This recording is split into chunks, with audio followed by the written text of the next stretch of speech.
All right, let's check back in with Andrew with a wind advisory going into effect tomorrow morning. Yeah, and Andrew, also tracking some snow showers out there.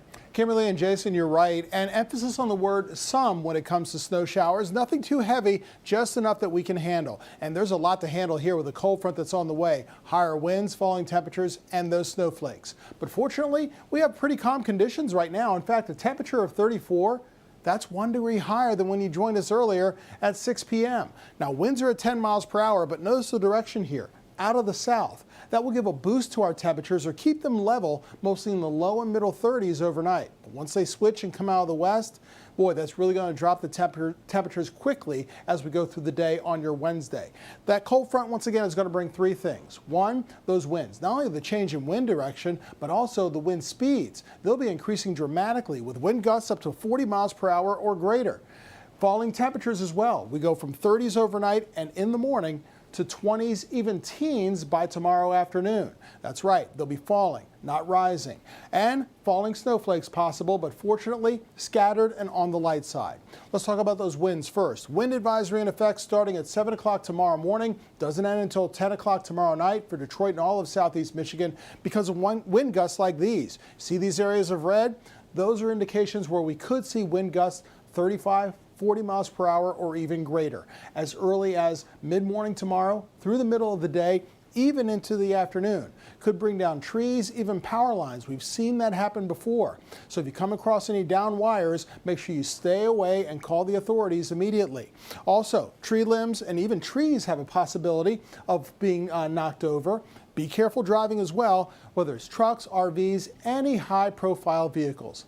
And again, all this advice is just to prepare you, not scare you. These are things that may happen as we go into tomorrow and things to watch out for. Temperatures right now mostly are in the 30s, anywhere from 32 degrees over in Pontiac to 36 degrees in Mount Clemens. That's even above our average highs for this time of year. But notice, by morning we stay in the 30s, then those temperatures fall once that cold front moves through, rapidly through the 20s and even down to the upper teens by tomorrow afternoon's commute. And with those high winds, some wind chills may actually be in the single digits or near zero before the day is over with.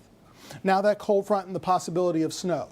Now the heavier or more persistent snow, that's going to stay to our north. For our friends and relatives up in the UP, northern portions of the lower peninsula, even on the western side of the state where they have alerts up for high amounts of snow that are possible, 2, 4, 5, even 6 inches or more.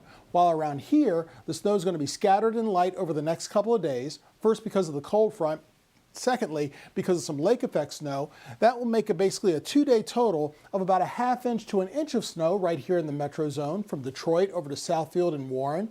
Same thing south of I-94 with some of those lake effect snow bands setting up. Milan maybe around an inch or so. Same thing over in Lenawee County.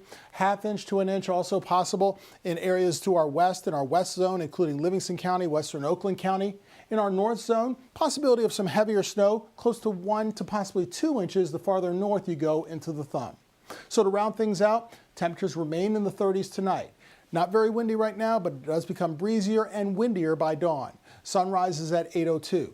Temperatures falling through the 20s and even into the teens by late tomorrow afternoon. And again, those wind gusts will be rather high, around 40 miles per hour or greater.